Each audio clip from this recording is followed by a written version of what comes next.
दोस्तों, कैसे हो आप लोग। स्वागत है आपको मेरी नई वीडियो में। आज हम देखने वाले हैं NMF की रिपोर्ट छोटी सी। उसमें ये न्यूज़ यूट्यूब चैनल है उसका ये वीडियो है।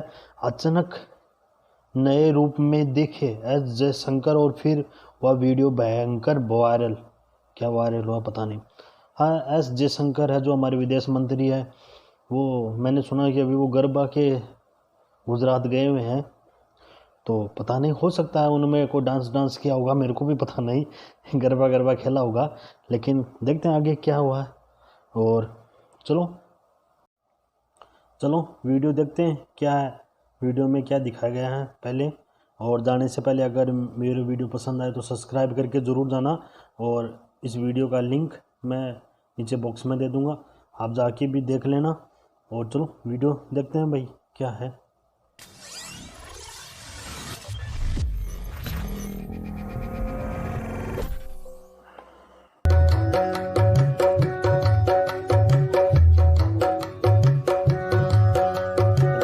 आरती कर रहे हैं ये यार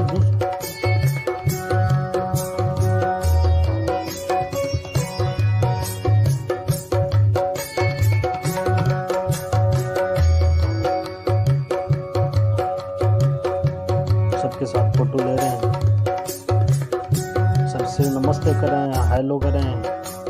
गुजरात में गरबा खेलता हूँ लेकिन बहुत पसंद आता है। ये Gujarat have a special connection because most of the Indians living in Tanzania come from Gujarat. This is amazing. I feel so honored to be here. It's a fantastic festival. I'm the Danish ambassador. I'm so full of joy and happiness, and may the light break. Dandiya ले रखा है। So fantastic, so amazing. It's just awesome. This is incredible India indeed. वहाँ से पता लगता है कि गुजरात में लोग इतना ये खुश तो क्यों शायद हैं। नेपाल का होगा राजदूत। और मोदी मैजिक तो है ही। मोदी मैजिक।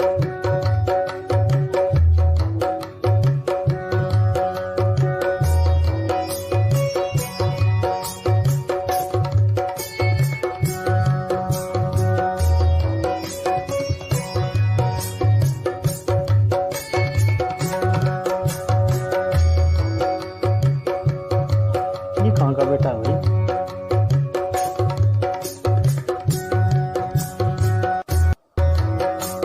हाँ, गुजरात में गरबा का जो सिस्टम बहुत जबरदस्त सिस्टम है। गरबा तो हमारे भी खेला जाता है भाई।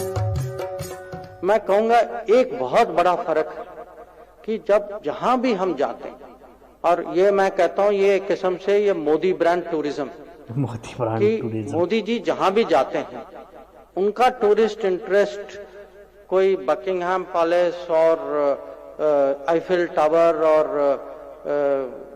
कहीं क्या स्टैचू ऑफ लिबर्टी पे नहीं होता। उनका होता है बुलेट ट्रेन में। कहीं रेलवे स्टेशन जाते हैं, कहते हैं अच्छा वो रेलवे स्टेशन देखो, हमारे यहाँ वैसा होना चाहिए।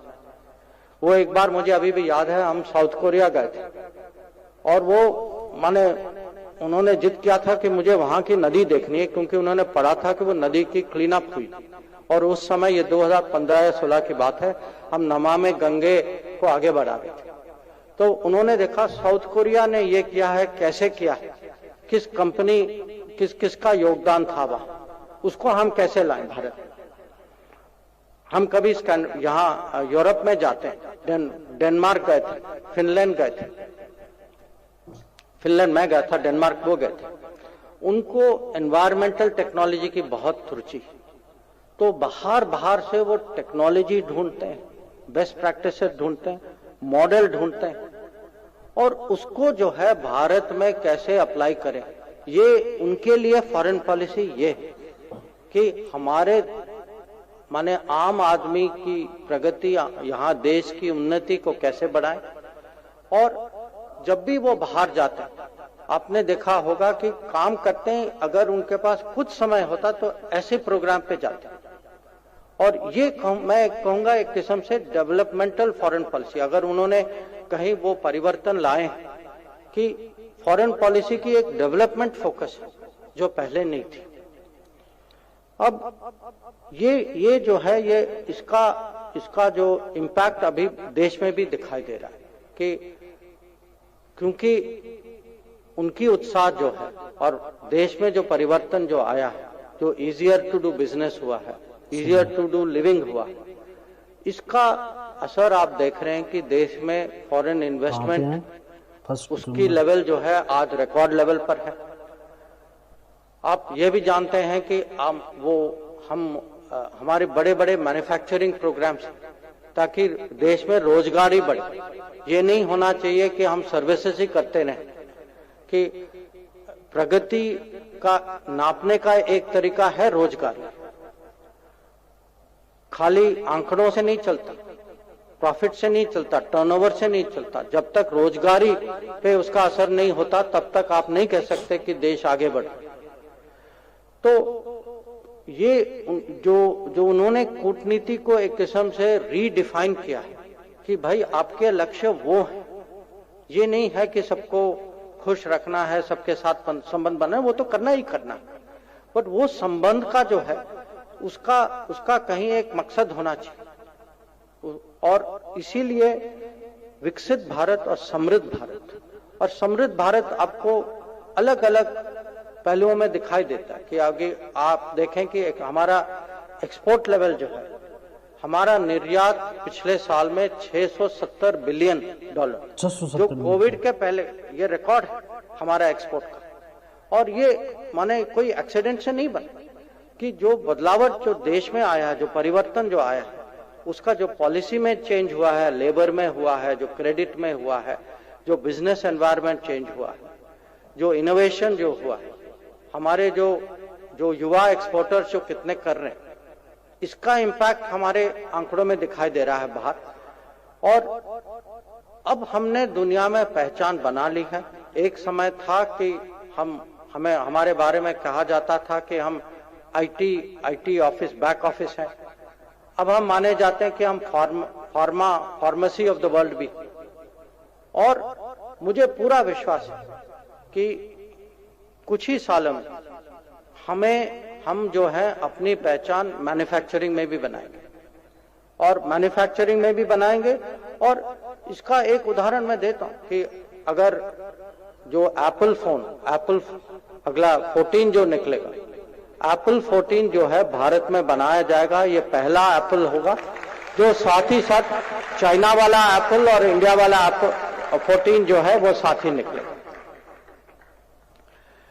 तो मैंने कहा है कि ये दुनिया में इसके अलावा ये भी सबकी चाह तो होगी कि हम प्रभावशाली देश बने, और प्रभावशाली के अलग अलग इसको हम इसके परिप्रेक्ष्य जो है हम आर्थिक परिप्रेक्ष्य से देख सकते हैं कि काले धंधे पे जो ब्लैक मनी जो है इसके बारे में, और टैक्सेशन के बारे में क्या करें। और बहुत सारी चीजें जो हैं हमारा कहना जो है किसी भी कॉन्फ्रेंस में जब मोदी जी खुद जाते हैं और प्रस्ताव सामने रखते हैं, दुनिया देखती। पिछले साल जो है एक मिनिमम टैक्स हुआ, क्योंकि बहुत सारे कंपनियां जो हैं वो अलग अलग देश में अलग अलग टैक्स, और देखते थे कि जहां टैक्स नहीं देना वहीं जाते थे, कि दुनिया में मिनिमम टैक्स को कैसे आगे बढ़ाए। या जैसे मैंने आपको समझाया कि आतंकवाद के खिलाफ दुनिया काउंटर टेररिज्म में कैसे जुड़े, एक साथ जुड़े। या पूरा क्लाइमेट चेंज, आप जानते हैं कि आज क्लाइमेट चेंज का असर आप हर जगह देख सकते हैं। आप पिछले महीने आपने देखा होगा कि आप ही के यहाँ कितनी बारिश हुई, कितनी गर्मी हुई।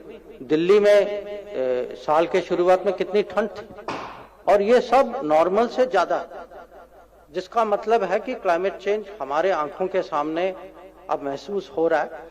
और इसका भी उन्होंने अगर पिछले सालों में दुनिया में कहीं भी कुछ नए इनिशिएटिव निकले हैं, ये मोदी जी के इनिशिएटिव हैं। एक तो इंटरनेशनल सोलर अलायंस और एक है कोलिशन। अच्छा, वीडियो खत्म हो गया। तो अच्छा भाषण दिया जयशंकर साहब ने। NMF न्यूज़ का अच्छा वीडियो था, उन्होंने अच्छा भाषण दिया। और जो अपने विदेश मंत्री है जयशंकर साहब, बहुत अच्छा भाषण दिया। उसमें तो मैं तारीफ़ करनी पड़ेगी, क्योंकि उन्होंने बहुत सी मोदी जी के बारे में बताया कि मोदी जी कहीं भी जाते हैं तो वो उनकी जो जो उनकी जो जैसे बताया साउथ कोरिया पे गए तो हम नदी को साफ करने का तरीका पूछे, फिनलैंड गए या स्कॉटलैंड गए, वहाँ भी कुछ ऐसे डेवलपमेंट मतलब पर देश को बढ़ाने के लिए बात की और बहुत अच्छी भाषण दिया। मज़ा आया उस भाषण को सुनने में जयशंकर साहब का, तो बहुत अच्छा लगा मेरे को भी भाषण। कुछ ऐसी चीज़ें बताई मोदी जी के बारे में, बताई कि मोदी जी विकास करने में अलग अलग देशों में जाते रहते हैं और अलग अलग तरीका ढूंढते रहते हैं, वो अच्छी बात लगी मेरे को। और विदा लेते हैं वीडियो में। जय हिंद, जय भारत।